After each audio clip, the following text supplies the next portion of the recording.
I believe you should most definitely do this. No question about it.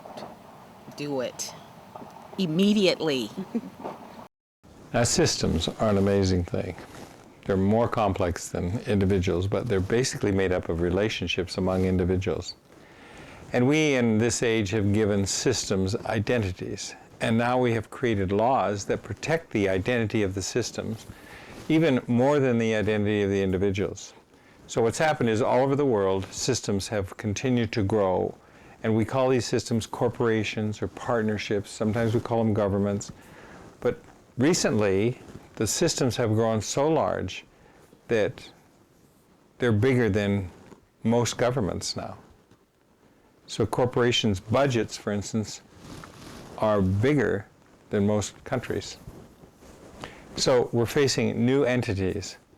Now, just like in other relationships, there are enfolded dimensions of reality that exist within systems. If you take a person like Deming, who was so effective in Japan, but basically couldn't be effective here, Deming says there are internal dialogues going on all the time. When you go into a board meeting, the secretary has one dialogue or a number of dialogues going on inside of her, while the chairman of the board will have another series of dialogues going inside of him, and all of the board members will have their own dialogues. And so the key becomes, how do you integrate all these dialogues? So if you look at how holodynamics works, we look at the whole dynamic. And the first thing to understand is who's having the dialogues. And that has to do with holodynes, these self-organizing information systems that are basically talking to each other. Now, the head of the union will be focused on, he has an agenda in his dialogues, and it will be protecting the rights of the union and the rights of the individuals who are working in the corporation.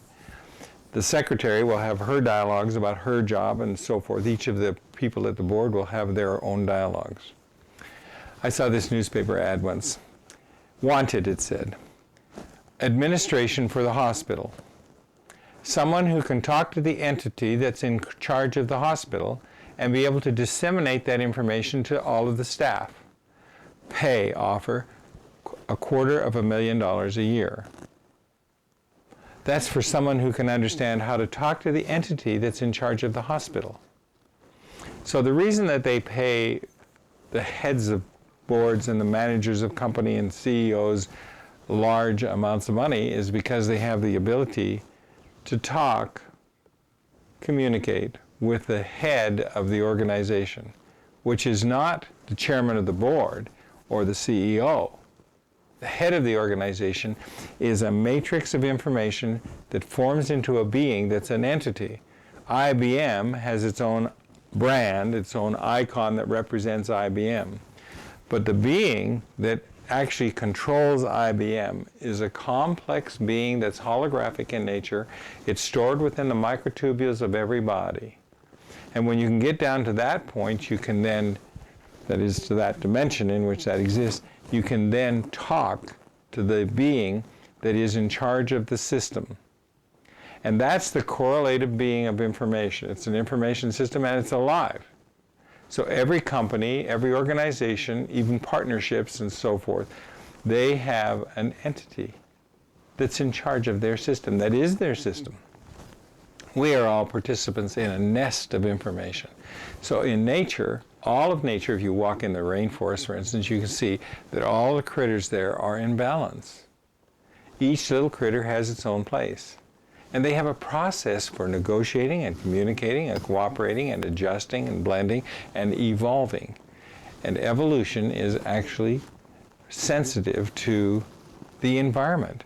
We evolve, even our DNA codes, the genetic code, the double helix feedback loop, it's evolving according to people like Elizabeth Sahtouris, who's an evolutionary biologist of world fame. She says, after 50 years of experiments, we have learned that both internal stress and environmental stress will change the genetic code. It adapts, it adjusts, and this is what people call evolution. But evolution is multiple dimensioned. We are evolving as a human species. We are in the middle of the greatest transformation in the history of humanity. Never before have we had the resources. Never before have we had so much information flowing in so fast. And never before have we had an internet system by which we can communicate and share this information. The information doubles every 10 years now. And in a few more years, what used to take 100 years is only going to take a year to discover because it's flowing in so fast. So as people involved in this great transformation episode, it's like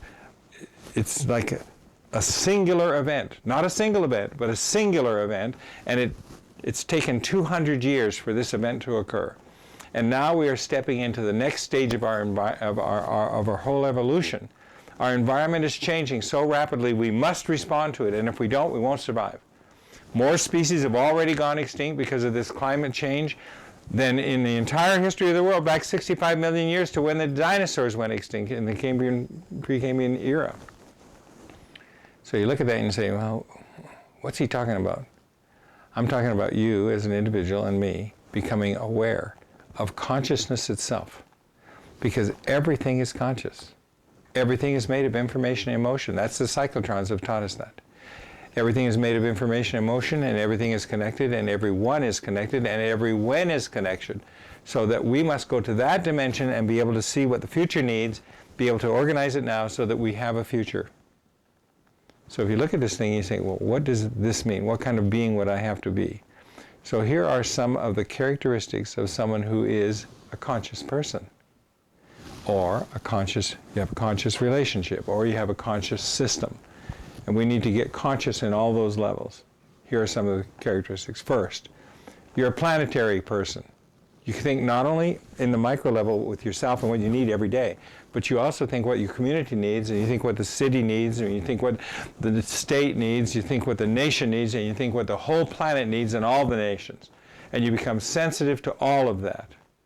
If you're doing business, you have a multiple bottom line. You're conscious first, because if you don't be conscious in your business, you don't expect to survive. So then next thing is you're principled. Now what do I mean by principled? I mean it's like you're an instigator of new patterns. You do it according to principles. What's fair, what's caring, what's sharing, what's effective. Just like you do in nature. The beings of nature are all concerned about everybody in nature. They do it naturally. And I know we see these television shows where they're all fighting and all that kind of stuff. They only do that as a last resort, or if that's part of their pattern for hunting. So you say, okay, how about the facilitator of a new culture? You realize we're addicted to the beliefs of our ancestors. This is one form of addiction that is so self-destructive that it threatens now to kill the entire planet. We have enough poison gas in America to kill everything on the planet more than 100 times.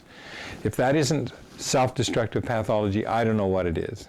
And all the people involved in that should be responsible to change that. We need to get rid of those things that could kill all things over 100 times. Even once. It's insanity to think that way. So what's wrong? Well, it's a thinking that's malfunctioning.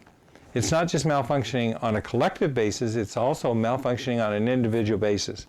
So our responsibility then is to become a conscious person, to be principled, to be able to facilitate change. It's like you're a pioneer of consciousness. You must be a pioneer of the changes that are needed in order to be sustainable.